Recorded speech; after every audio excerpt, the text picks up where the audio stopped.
Përshëndetje të dashur miqtë e mi, ja ku po ritakohemi sërish me mua Tirona Lilin në kanalin Monitor TV. Një fjalë e vjetër popullore thot kështu: mos vet se tregon vet. Dhe pikërisht rasti i Edit edhe Benitës ishin raste që u treguan mos vet se tregon vet. Benita dhe Edi nuk kanë patur afrimitet brenda shtëpisë së Big Brotherit. Tani duke njohur natyrën e Edit, duke njohur tipin e Edit, unë pretendoja që Edi dhe Benita të lidhen bashkë, që Edi dhe Benita të krijojnë një lloj afrimiteti, që Edi dhe Benita të krijojnë një lloj emocioni për njëri tjetrin. Por kjo gjë nuk ndodhi. Nuk ndodhi fare dhe normalisht të gjithë ishim të befasuar përse për shembull një vajzë si Benita nuk krijon një lloj tërheqje emocionale tek Edi. Interesante ishte që Edi, pas një debati të vogël që pati me Benitën dhe i tha që ti mua ma ke dërguar Adin në Snap, do me thënë më ke bërë ADD,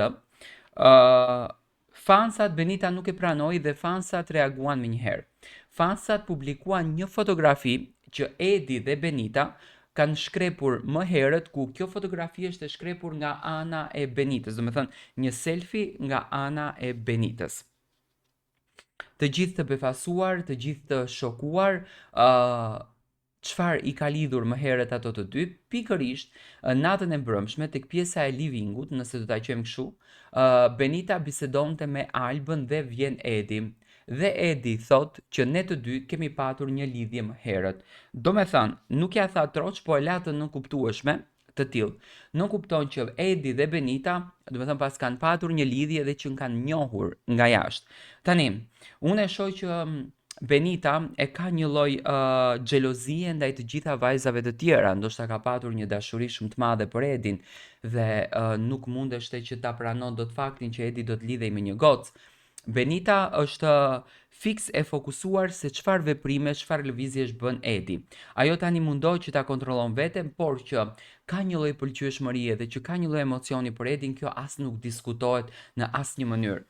Edi ja tha muhabetet Benitës, do me thonë unë e shoh që Edi ka krijuar një lloj muri dhe një lloj, le ta themi në thonjza, urrejtje kundërdrejt Benitës për mënyrën se si ja bën lojën dhe për veprimet e saj.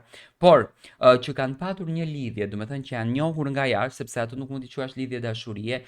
Benita tha në atë kohë, tha Edi tha ishte, tha reper, dhe Edi tha po reper, dhe i kthehet me formën e injorimi, që nuk kupton, dëshironte të thotë një diçka më shumë. Kjo është një gjë interesante që po ndodhen mes Benitës, mes Edit dhe mes banorëve të tjerë. Dua ta marr mendimin tuaj. Ju e shikoni që Benita dëshiron të krijon një lidhje dashurie me Edin, apo thjesht do me thënë është xheloze dhe ka mbetur në ato kujtime që i ka kaluar me Edin më herët?